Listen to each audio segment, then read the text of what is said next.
I was invited to speak at Harvard University a few months ago, and the room was filled with all of these technocrats and these professors and all these, Ivy League people. And they invited me to speak on leadership. Do you know what I came in there and talked about? I talked about thinking. When I was finished, first standing ovation ever at Harvard University, they said. They had never heard anybody get into their heads before. I exposed those who were racist. I showed them that your thinking is your philosophy that destroys the way you treat people in your department. And until your thinking change, you are contaminated leadership. They had never heard such a level of teaching on leadership. Why? Because unless your mind changes, you will never become a leader. Ladies and gentlemen, let me put it this way. Attitude determines your limitation, which means that your belief system determines how far you go. You can never lead beyond your attitude and your belief system. And that's why your life is what you think it should be and exactly what it is. Attitude is the manifestation of your personal philosophy. Write this down. Philosophy is a product of your ideas. Do you believe that everyone is a leader? You have problems with that. And I understand, because the culture doesn't allow it. Could you imagine going to work tomorrow telling your boss, I am a leader too? You just have problems with that. People tell me, they have a PhD in physics, and I laugh at them. I say, really? So what does that mean? That means nothing to me. That doesn't make you better than me. Your education doesn't change your human value. We are still equal as humans. And I do know some things you don't know. So we got to be careful. Our philosophy, our ideas is the source of our philosophy. And I like what the great king said, King Solomon. As a man thinks where? In his heart, so is he. Don't ever quote that verse again without putting the word heart in it. Most of you quote that and leave the word heart out. And the most important part of the verse is the word heart. As a man thinketh, so is he. That is not what he said. As a man thinketh in his heart, so is he. Why? Here's why. Because the heart is the Hebrew word that has to do with the center of reasoning. It's the place where you have meetings with yourself, where you talk to yourself.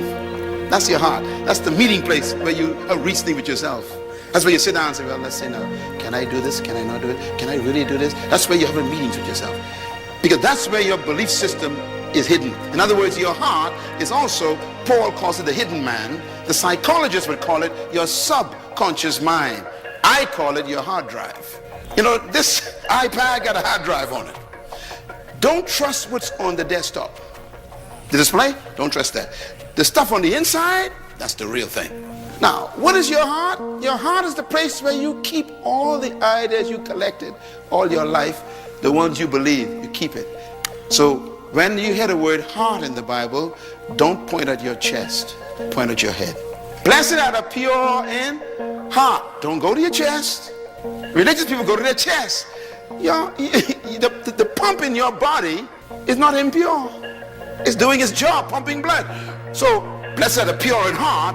It ain't nothing to do with your pump. It has to do with your mind. Are your thoughts pure? Are you thinking with purity? So, he says, as a man thinking in his heart, so is he.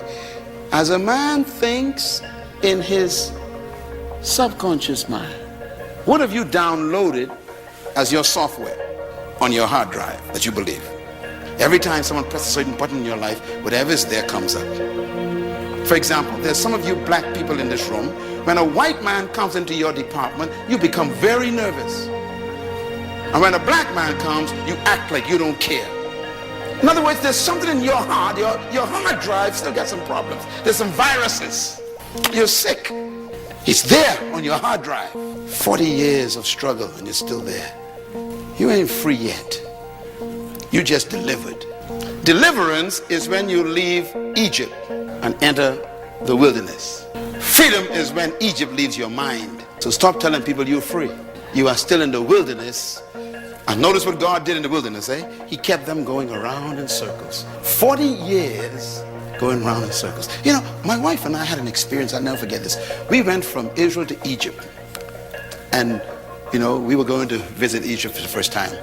And this years ago we went there. We've been there a couple of times. And man, the aircraft took off. And I'm getting excited. I'm going to see Egypt. I'm going to see Pharaoh, remains of the, all this stuff. Get excited.